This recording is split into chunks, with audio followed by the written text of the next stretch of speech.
known individual, a person that's known around the world, a person who no longer even have to use my last name. You know you arrive when you don't have to use your last name anymore. So you can go anywhere in the country and say, hey, you ever heard of J.L.? And people will automatically know who you're talking about. So life has been up and down. Life has been good. I'm not going to complain. I've had my dark days and my stormy days. I also have had my beautiful, bright, sunny days. So like with life, you take the bitter with the sweet. And I have done that. But so far, all I can say is I've done it all, and I got a lot more I want to do. But until my time is up on this earth, every day it's a challenge. Every day I create new dreams, new opportunities for myself and for others. I love being J.L. King when I'm J.L. King, but J.L. King is a job. When I'm not on the clock as J.L. King, I'm just James King, the father, the grandfather, the friend of many who just enjoy a good dinner, a good laugh, a good book, a good movie, a good gathering of friends and family, a walk in the park, cruise on a lake, or just quiet time with me and my dog. So I'm, like I say, I'm many things. And at the end of my life, when they have a going to wear ceremony or memorial for me, I told my daughter and my sons that just say our daddy lived his life his way. That's interesting. I like that. And I love the fact that you've gone through so much, and you're saying that one of the biggest things I picked up is that your life came through a major change after you were with Oprah. And so for the last 10 years, you've been on just the verge where you've now become just known as just a name like Cher or Madonna. So my next question to you is, what has been the downside of being successful? The downside of being successful is people that use you and abuse you and for their own gain. People come to your life because they have an agenda of trying to get a piece of you, whether that's money or your name or your access or your contacts. If you don't come into this world of celebrity status or being a public figure, if you're not prepared for it, it can really be hell. It's not all pretty. It's not all glitter. It's not all gold. And I was telling a buddy of mine recently that I understand why celebrities commit suicide. I understand why Robin Williams hung himself with all the money and fame and success he had and respect and family and homes and all that, but yet he hung himself. I understand why many celebrities over the history have killed themselves, but people can understand, why would he kill himself when he had it all? Little do you know that when you do have it all and you live in a glass house and people watch everything you do and scrutinize everything you say and make up stuff about you, it's the downside. It's the downside when those people who hate you speak louder than those who love you. It's a downside when you don't trust people anymore because of the lies and the gossip they make up about you. We live in the world of the internet where it doesn't take much for anybody to put anything out there about you, and people take that and run with it and believe it. And that is the downside. The downside of it is when you trust people, then they come into your life and they just have one agenda, that is to seek and destroy you or to get your money or to get people not to like you because they're jealous. Jealousy is a disease that I have learned that a lot of people have, and I try to stay around people who I know that trust me, love me, who have known me way before I was J.L. King, and people who are in my life since I've become J.L. King are people who have proven to me that they truly are my friends and they truly stand up for me and they truly love me and they don't care nothing about J.L. King. They understand that that is a job, and when they're around me, they don't talk about my books, Oprah, none of that stuff. They just want to be around me and laugh and enjoy me as a friend, not as a celebrity or not as somebody who has been on Oprah Winfrey 4 times. Wow, that's really kind of answered the next question I have for you. Was it really hard to trust other people? Very hard to trust people. I'm an introvert. I'm very shy for the most part. I'm a homebody. A lot of people don't understand. A lot of people think, Walter, that I got this fabulous life, and I go to fabulous parties, and I hang out with celebrities, and I get picked up in a limousine, and I eat caviar and duck parfait, and I go to black tie affairs, and all that is not me. I am a homebody. I'm always I live in Brooklyn, New York, and Atlanta, and whenever I'm in one of those two places, when I'm in New York, it's a different story because I love New York City. I love all that it offers, and you don't have to get caught up and lost in the mix, and people don't even know who you are and don't even care. In Atlanta, it's a little smaller, a whole lot smaller, and a whole lot slower. Then you have to be more protective. But when I am just wherever I am, I got good people around me, or I'm by myself. Either I got good people around me, or I'm by myself, me and my dog. Interesting. What would you say is the biggest misunderstanding of being J.L. King? The biggest misunderstanding is what people read about me on the internet. All that is a L-I-E, lie, and more lie. There's nothing about on the internet about me that's true for the most part. And the only way you can really get to know me is get to know me. It's really spend some time talking to me. Most people, when they meet me, they can't believe how open and nice and kind I am. And they are so shocked because the person they saw on TV or the person they heard about or somebody or read one of my books, one of my 18 books, they say, oh my God, you're nothing like that. You're nothing. You're the nicest guy. You're so open and kind and giving and down to earth. Oh my God, that's the thing that I hear every time one of my fans meet me and spend time with me. They just go into shock because they can't believe how nice I am. Here's a question I'm sure that many have asked, or what has life taught you? Life has taught me that life is short and then you die. There's nothing you can do about that. You have to live life to the max, to the fullest every day. You have to live in your now, right now. You can't wait on or depend on tomorrow because all you have is right now.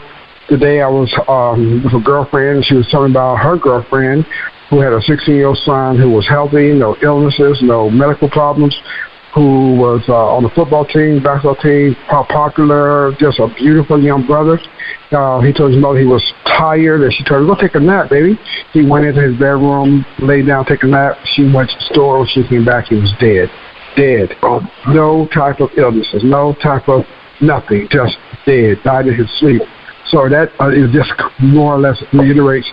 But I tell people, live your life now. Live your life. That's one thing life has taught me. Live now. Don't worry about tomorrow. The richest you will ever be is right now.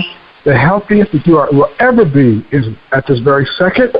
And so you better enjoy it because tomorrow is not promised. I would definitely agree. I've seen some advertisements. And what is your new book about? What is my new book? My new book, Full Circle, just came out 2 weeks ago, published by Brown Girls Publishing, and available at authorjlking.com. Is my tell-all book of what life has been like for me for the past 10 to 12 years. It is the anniversary book of On the Download that's been out 10 years in May of this year, and I wanted to really put my journey in my words in my book so people don't have to worry about assuming who I am. They can read it from my own mouth of who I am and what I've been through and what life is like when God puts his hands on you and touches you and blesses you, and how it can be a good, bad, depending how you deal with it. But it's called Full Circle. Full Circle is over 250 pages of my life. I share stuff that I didn't share with Oprah or Wendy Williams or any of the media outlets I've been on over the past 10 years. I told it all, Walter. This is my memoir. That I've told my secrets, the good, the bad, and the ugly. Is there anything you'd like to share with us now? Oh, just that get to know me. If you are a fan of mine and you follow me for over the years, you really know because you're a fan. If you're a hater and you don't like me because of what you read or what you think you know, then read my book Full Circle and really get to know me. I'm very approachable. I use my life as a role model for others who want to be authors or screenwriters or celebrities or whatever. I've done it all. I'm an old man, and I've been around for a long time, and I've done a lot. And I want to use my legacy and my experiences and my knowledge to help others who also have dreams. That's great. So what's next for you? What's next for me, Walter, is a lot of things. I have a lot of projects on my table from my new play, Raw, that opens up in Atlanta November 1st, to And then it's going on tour to my National Youth Writers to Publish Authors Institute that turns 12 to 17-year-olds into authors, to doing writing workshops with several publishing companies who educating first-time writers, to again my new books tour for Full Circle, to a T-shirt company that I call Daddy King Tees that I am in the process of developing, to being a grandfather and spending time with my grandson, to just retiring. I really want, God willing, I really want to retire, bro. I really want to just sit down and not pick a pen, not read a book, or just read. I want to read a book that I'm not writing. Okay. that I wrote. I want to spend time going to the botanical gardens. I want to take time to go to. I want to go to Paris and London and Africa and Ghana. I want to go. I want to travel, man. I want to travel. I want to learn how to crochet. I'm taking a crochet class starting next week to learn how to make scarves and blankets and stuff, because that's very relaxing. I've always been an artistic type brother because I paint, again, I write, I direct, and now I want to learn how to crochet. I think real men do crochet. I got a buddy in Houston, Texas, and he makes the most amazing, beautiful scarves that he gives away every year at Christmas. So just recently I bought my yarn and my hook, and I got a girlfriend of mine who's teaching me, and I'm so excited because that's on my bucket list. Fantastic. Well, so far you've given us who you are, your ups and downs, your life lessons, a personal view of what you've given us in a snapshot of what's to come. Do you have any advice for us? My advice would be to, again, live your life the way you want to. Don't let anybody try to control your life. You came into this world by yourself, and you're going to die by yourself. And if you look at life that way, if you really trust God and you let go, you let God, and you depend on Him and His Spirit to guide you, then really life becomes so much easy. I don't worry or stress about anything anymore. I try not to. I really do. When the worry or fear or stress or doubt rears its ugly head in my life, I shut it down. And I know that God has me. I reflect back on my life. I keep journals. I got journals. The first journal I wrote was 1990. I still have it. 1990. That means sucker is 24 years old. I got probably 5 journals that I write in. When I go back and read about some of the stuff I was going through or in back in 1990, and here I'm still here. When back in 1990 when I wrote that I didn't think I was gonna make it, I still made it 24 years later. So my advice is live your life to the max. Keep good people around you. Don't have negative people in your life.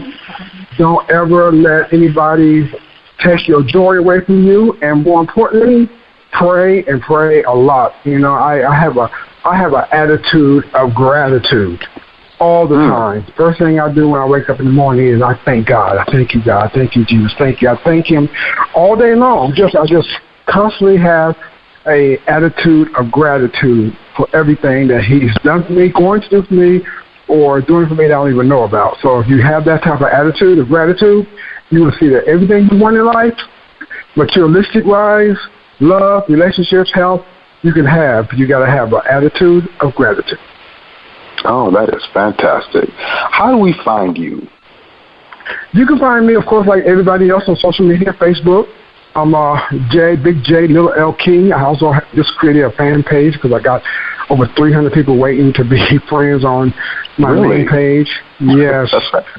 Good. And I'm really careful about adding people to my Facebook friends list.